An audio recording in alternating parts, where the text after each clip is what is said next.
Fue descubierto por Galileo, perfeccionado después por Isaac Newton, y en manos de Albert Einstein proporcionó una teoría de la mecánica del cosmos. Fue uno de los mayores misterios de la física. Todos los cuerpos caen con la misma aceleración constante. Ley de la gravedad o ley de la caída de los cuerpos. En el vacío, todos los cuerpos caen con la misma aceleración constante.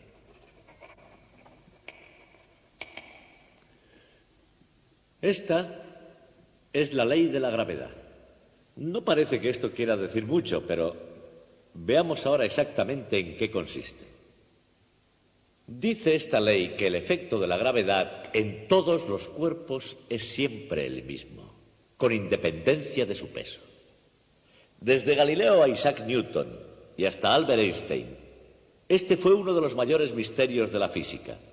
Y hay más, también dice que los cuerpos caen con una aceleración constante. Ahora bien, entender esto sería casi imposible si no contáramos con un dispositivo matemático llamado derivada.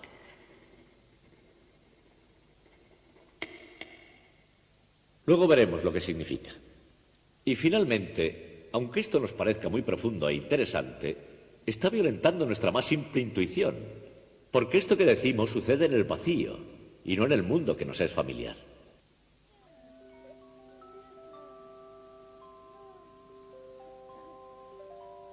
Seguramente para todos nosotros, nuestro primer contacto con las leyes de la naturaleza habrán sido el efecto de la fuerza de la gravedad en la Tierra.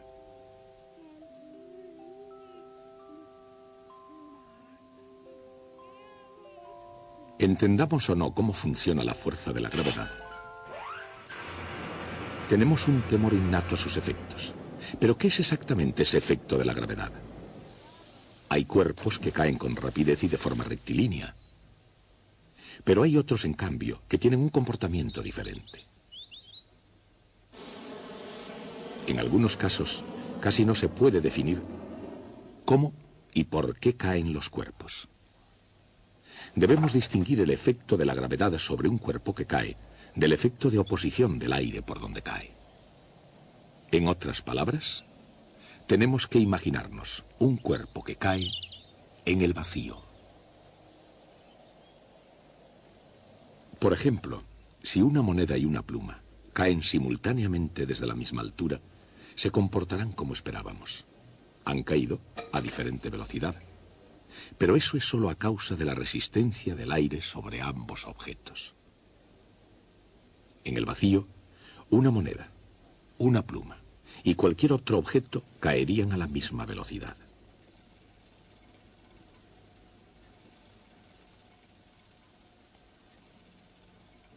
La moneda y la pluma están ahora en el tubo de cristal, sin prácticamente aire, es decir, en el vacío, y ahora seremos testigos de la ley de la gravedad en acción.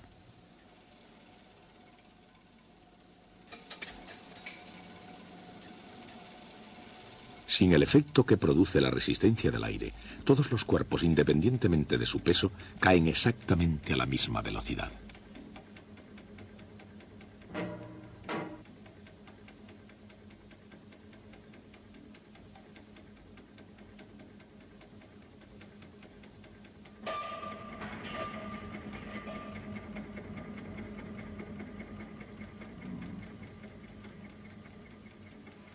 Cuando el astronauta del Apolo 15, David Scott, exploraba la Luna sin nada de aire, hizo una demostración de este tradicional experimento. Bien, aquí tengo una pluma y un martillo. Una de las razones por las que vinimos a la Luna fue porque un caballero llamado Galileo hizo un importante descubrimiento sobre la caída de los objetos en campos gravitatorios. ¿Y dónde encontraríamos un sitio mejor para ver si su descubrimiento era correcto que en la Luna? Los dejaré caer aquí mismo. Es de suponer que los dos golpeen en el suelo a la vez. ¿Qué les ha parecido? Por lo visto, el señor Galileo tenía razón.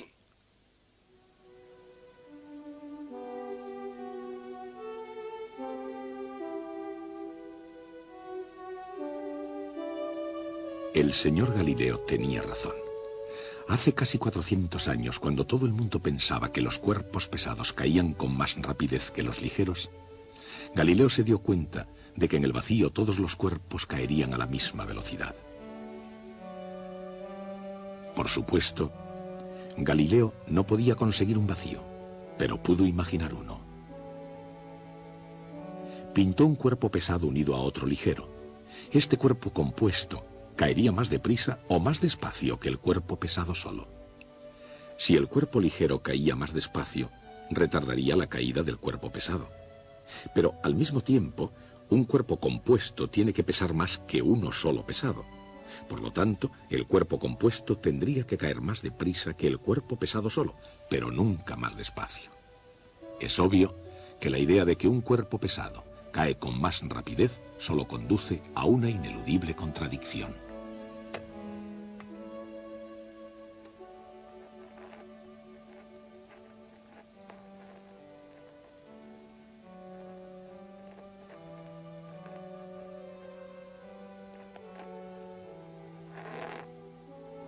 Galileo se dio cuenta entonces de que la única opinión lógicamente aceptable era que todos los cuerpos caen a la misma velocidad cuando se suprime la resistencia del aire. Si todos los cuerpos caen en el vacío a la misma velocidad, la siguiente pregunta es: ¿y cuál es exactamente esa velocidad? Por nuestras propias experiencias sabemos que la velocidad de un cuerpo al caer aumenta durante la caída, lo cual significa que acelera, cayendo cada vez con más rapidez. Incluso antes de Galileo, algunos eruditos ya habían intentado dar una explicación a ese movimiento de aceleración. Aproximadamente 100 años antes, Leonardo da Vinci ya había hecho su propio estudio de la caída de los cuerpos, animado quizá por su sueño de volar.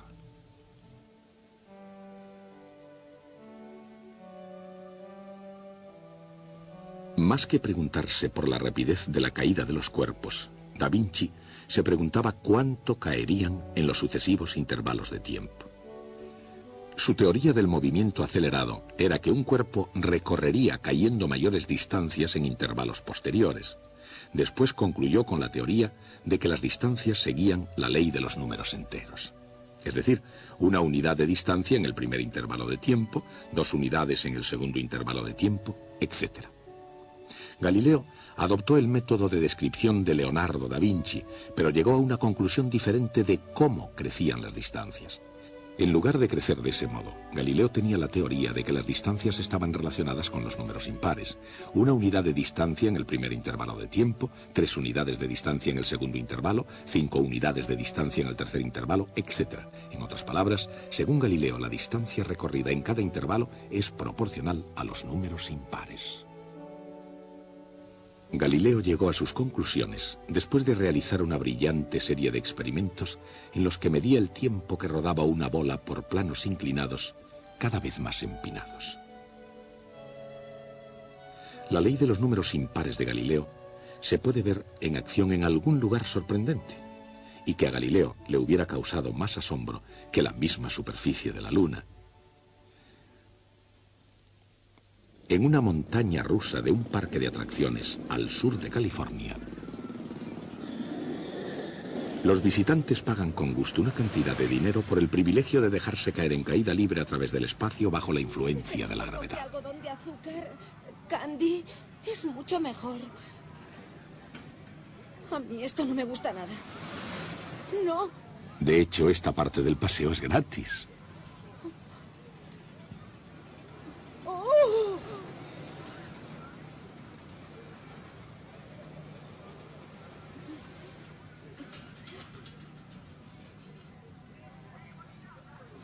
Por lo que realmente pagan los visitantes es por una serie de medidas que se han tomado y que les permite sobrevivir a cualquier velocidad. Pero, ¿y qué hay de Galileo?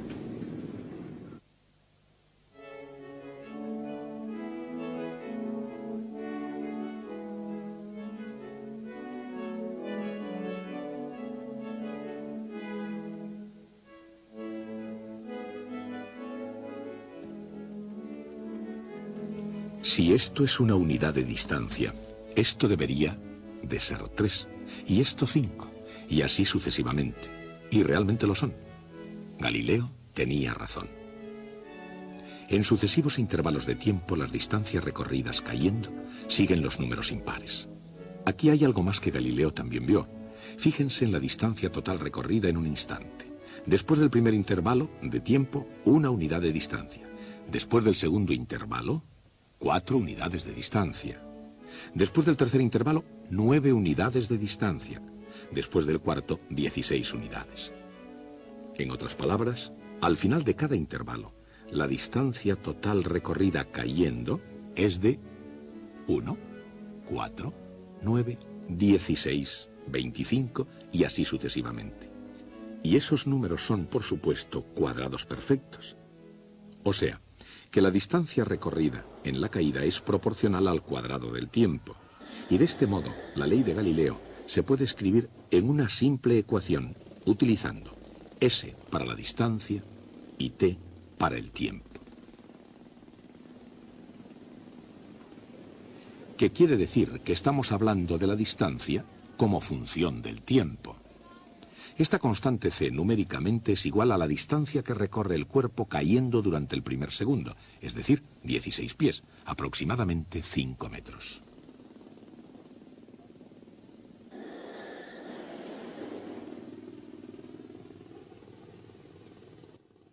En cualquier punto de la caída, la distancia es igual a c veces el cuadrado del tiempo. Así, después de 2 segundos, la distancia recorrida cayendo es igual a c veces 2 al cuadrado, o sea, 4c. Si tomamos el valor 16 para c, sabemos que ha caído 64 pies, unos 19 metros y medio. De nuevo, esta fórmula quiere decir que para cualquier instante t se puede encontrar el valor ds. En este punto, cualquier visitante, aunque petrificada por el susto, puede preguntarse cuánto ha recorrido en su caída en cada instante. Y quizá quiera también saber con qué rapidez está cayendo. Se divide entonces la distancia que recorre cayendo entre el tiempo que ha empleado. Por ejemplo, como durante los 2 primeros segundos cayó 64 pies, su velocidad media será de 32 pies por segundo, unos 9 metros y medio por segundo. Pero eso es solo su velocidad media. Al comienzo, ella estaba parada. Después de 2 segundos, ella está cayendo mucho más deprisa que 32 pies por segundo.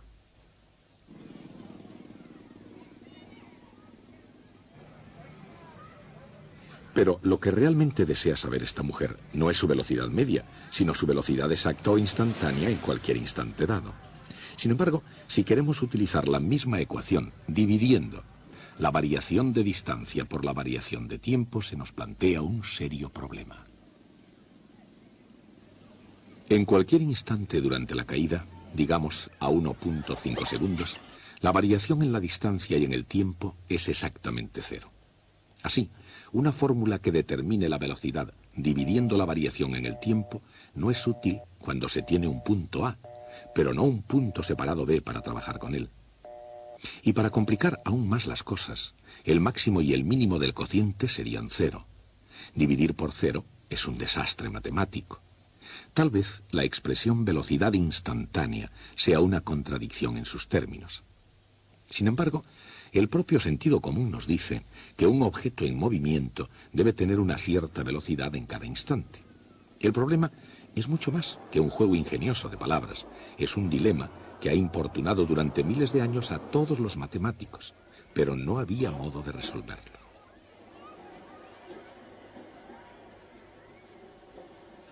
En lugar de pedir la velocidad instantánea en un tiempo exacto t, pida cuál es la velocidad media entre el tiempo t y un tiempo h segundos más tarde, el tiempo t más h.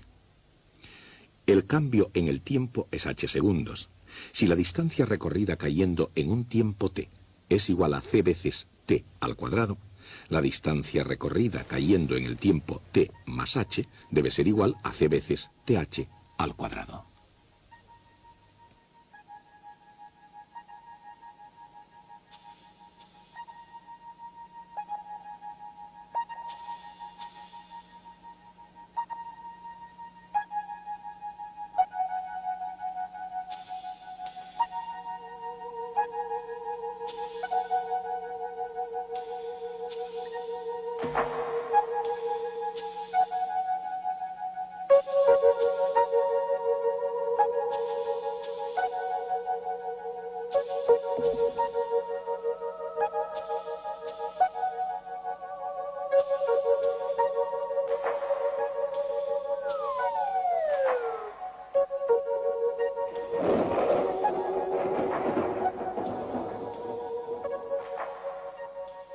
Hemos resuelto el problema y ahora ya podemos calcular la velocidad media comenzando en cualquier instante para cualquier intervalo h.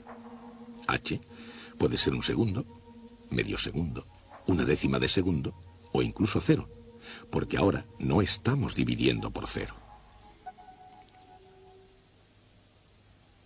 Ahora podemos reducir el intervalo y hacerlo más pequeño y más pequeño hasta llegar al límite.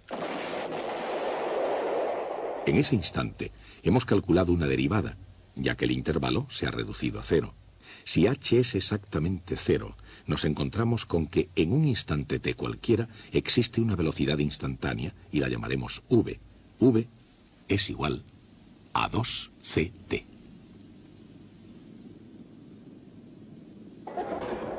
Si seguimos utilizando el valor 16 para c, podríamos decirle a esa joven: no se preocupe, señora.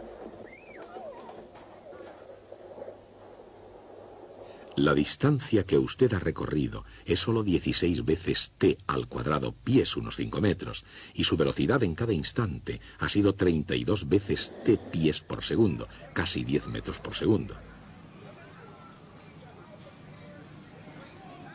Obviamente, se ha quedado impresionada. ¿Cómo lo calculó? Podría preguntar. Nosotros acabamos de inventar la derivada. En el lenguaje común, derivada quiere decir que deriva de algo, como por ejemplo, en la frase el dulce de chocolate es derivado del chocolate. Pero en matemáticas esa palabra tiene un significado técnico muy concreto. Es el ritmo con el que algo está cambiando. La velocidad de la caída de esta señora era la derivada de la distancia desde lo alto. En otras palabras, la velocidad es la derivada de la distancia. Al principio, cuando hablamos de su velocidad media, estábamos haciendo álgebra, simplemente dando valores a la ecuación velocidad igual a distancia dividida por tiempo. Pero cuando comenzamos a trabajar con un intervalo de duración h y lo hicimos tender a cero, estábamos calculando una derivada y entramos en el mundo del cálculo diferencial. El cálculo diferencial es la matemática de utilizar derivadas. Calcular una derivada se llama diferenciación. Las derivadas no solo se aplican a los cuerpos en movimiento. Se puede calcular también una derivada que represente el ritmo de cambio de una población de delfines con relación a la temperatura del océano. O del volumen de un globo respecto al área de su superficie. O a la variación en el precio de una pizza respecto a su diámetro.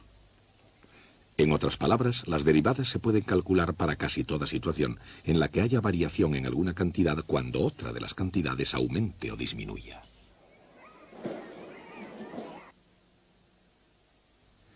Para ir de la distancia a la velocidad, tuvimos que calcular una derivada.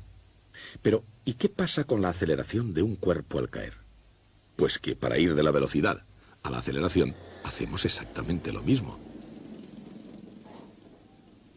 Si v como función de t es igual a 2ct, entonces v de t más h igual a 2c de t más h.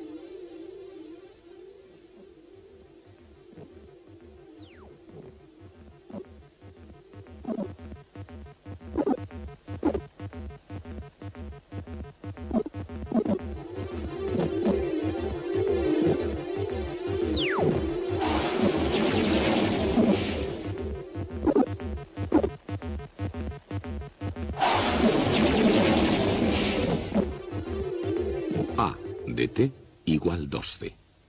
Pero vean lo que ha ocurrido. Primero, la distancia s se mantiene creciendo con el tiempo. Si hay variación en t, hay variación también en s. Y la velocidad v también crece con el tiempo. Pero ahora nos hemos encontrado con que la aceleración a no depende en absoluto del tiempo. Es sencillamente una constante a igual 2c. Independiente del valor de t, a es siempre la misma. Por fin lo hemos conseguido. Hemos obtenido que el resultado de la gravedad es una aceleración constante.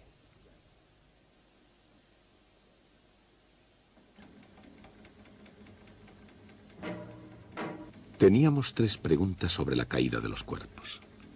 ¿Cuánto caían? con qué velocidad y con qué rapidez variaba su velocidad. Con bastante facilidad pudimos saber la distancia recorrida. Observando a nuestra joven amiga, su velocidad media se obtuvo por medio del álgebra. Y luego, para saber a qué velocidad caía exactamente el cuerpo en cada instante y con qué rapidez variaba su velocidad, tuvimos que utilizar ese maravilloso instrumento matemático, la derivada. Usando la derivada, hemos podido explicar el movimiento de caída de los cuerpos. Los cuerpos caen con aceleración constante. Como esa aceleración es muy importante, tiene su símbolo propio, una G minúscula. G igual 2C. Y ahora ya podemos escribir las tres expresiones de la ley de la gravedad en su forma definitiva, cambiando C por G partido por 2.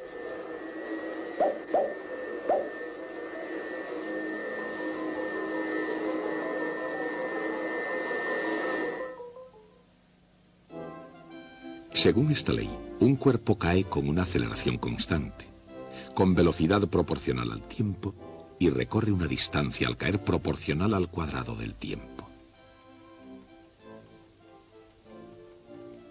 Este tipo de movimiento se llama movimiento uniformemente acelerado.